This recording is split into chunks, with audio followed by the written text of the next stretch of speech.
अस्सलाम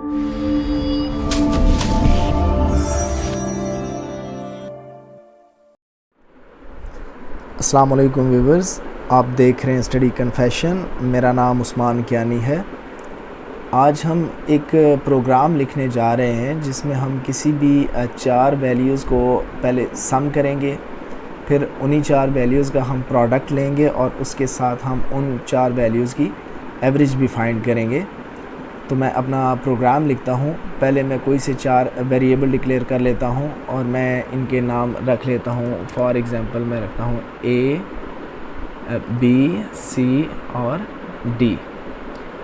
तो व्यूअर्स, मैंने अपने चारों वेरिएबल डिक्लेयर कर लिए हैं और इनको सम करवाने के लिए मुझे एक वेरिएबल चाहिए ताकि मैं इन 4 वेरिएबल्स का जो सम है वो एक वेरिएबल में स्टोर करवा सकूं। तो मैं यहाँ एक सम के नाम से वेरिएबल डिक्लेयर करता हूँ।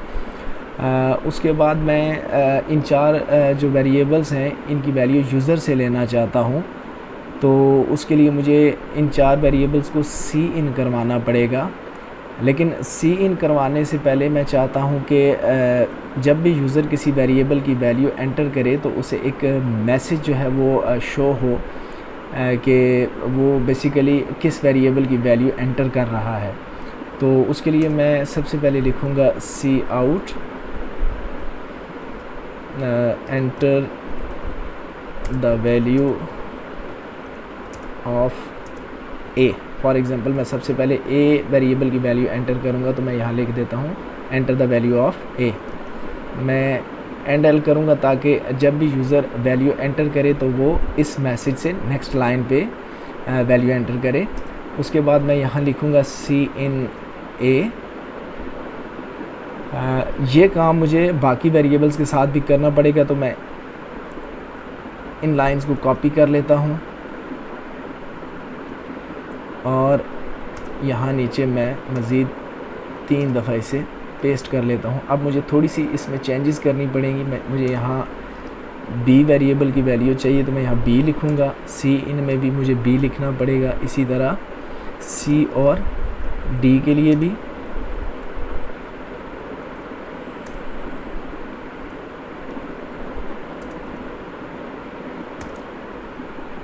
यहाँ तक तो मैं यूज़र से वैल्यू ले लूँगा। अब मुझे इन वैल्यूज़ को सम करवाना है, तो मैं यहाँ लिखूँगा sum equals to a plus b plus c plus d। तो ये क्या करेगा, ये इन 4 वेरिएबल्स की वैल्यू जो मैं यूज़र से ले रहा हूँ इनको ऐड करवाएगा और इनका रिज़ल्ट जो है वो इस सम वेरिएबल में जाके स्टोर करवा देगा। हम चेक कर लेते हैं। मैं लिखता हूँ सी आउट और यहाँ लिखता हूँ sum equals to extraction operators के बाद मैं लिखूँगा सम, क्योंकि इसमें मेरी वैल्यू पड़ी हुई है तो मैं इसे स्क्रीन पे डिस्प्ले करवाना चाहता हूँ। तो मैं यहाँ लिखूँगा सम और मैं यहाँ एंड एल कर देता हूँ। अब मैं इसे पहले सेव करता हूँ, फिर मैं अपने प्रोग्राम को कंपाइल करता हूँ। कोई एरर नहीं है, ज़ीरो एरर, ज़ीरो वार्निंग आप देख सकते हैं। उसके बाद मैं इस प्रोग्राम को रन करूँगा तो अब मुझसे ये a की वैल्यू मांग रहा है। मैं इसे वैल्यू देता हूँ फॉर एग्ज़ाम्पल 6। अब मुझसे ये b की वैल्यू मांग रहा है, मैं यहाँ दे देता हूँ 5, फिर 4 और फिर 3। जी व्यूअर्स, आप देख सकते हैं कि इसने हमें चारों वैल्यूज़ का सम जो है वो कैलकुलेट करके दे दिया है। इसके बाद मुझे प्रोडक्ट फाइंड करना है, तो उसके लिए मुझे यहाँ कोड लिखना पड़ेगा। फॉर एग्ज़ाम्पल मैं यहाँ सबसे पहले ऊपर जो है एक वेरिएबल डिक्लेयर करता हूँ प्रोडक्ट के नाम से, ताकि उसके अंदर जो है मैं प्रोडक्ट का रिज़ल्ट स्टोर करवा सकूँ। तो मैं यहाँ लिखता हूँ प्रोडक्ट और यहाँ नीचे मैं लिखूँगा product equals to a multiply b multiply c multiply d। और मैं इस प्रोडक्ट को c आउट करवा लेता हूँ। मैं लिखूँगा यहाँ प्रोडक्ट स्पेस इक्वल्स टू, और यहाँ दोबारा लिखूँगा प्रोडक्ट जिसमें मेरा रिज़ल्ट पड़ा हुआ है और एंड एल। मैं इसे सेव करता हूँ दोबारा कंपाइल और रन करते हैं, देखते हैं कि ये हमें प्रोडक्ट का रिज़ल्ट देगा या नहीं। मैं दोबारा वैल्यूज़ एंटर करता हूँ। ए की वैल्यू मैंने 6 एंटर की, बी की वैल्यू 5, सी की वैल्यू 4 और डी की वैल्यू 3। जी व्यूअर्स, आप देख सकते हैं इसने हमें प्रोडक्ट फाइंड करके दे दिया है।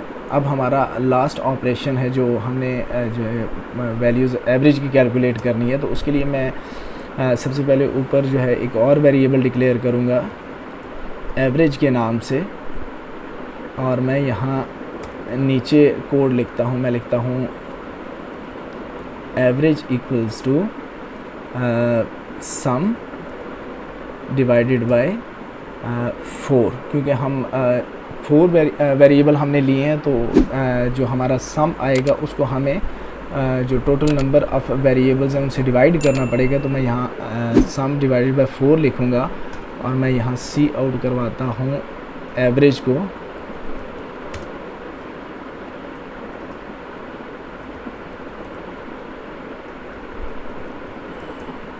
मैं प्रोग्राम को सेव करता हूँ, कंपाइल और रन करते हैं।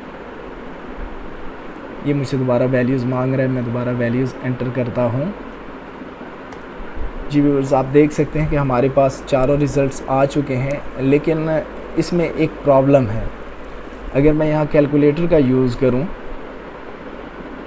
और अगर हम जो इनका सम आया है टोटल हमारे पास 18, उसको अगर मैं डिवाइडेड बाय 4 करूँ तो आप देख सकते हैं कि हमारा जो एक्चुअल रिज़ल्ट है वो है 4.5, जबकि हमारे पास जो रिज़ल्ट आ रहा है वो 4 है।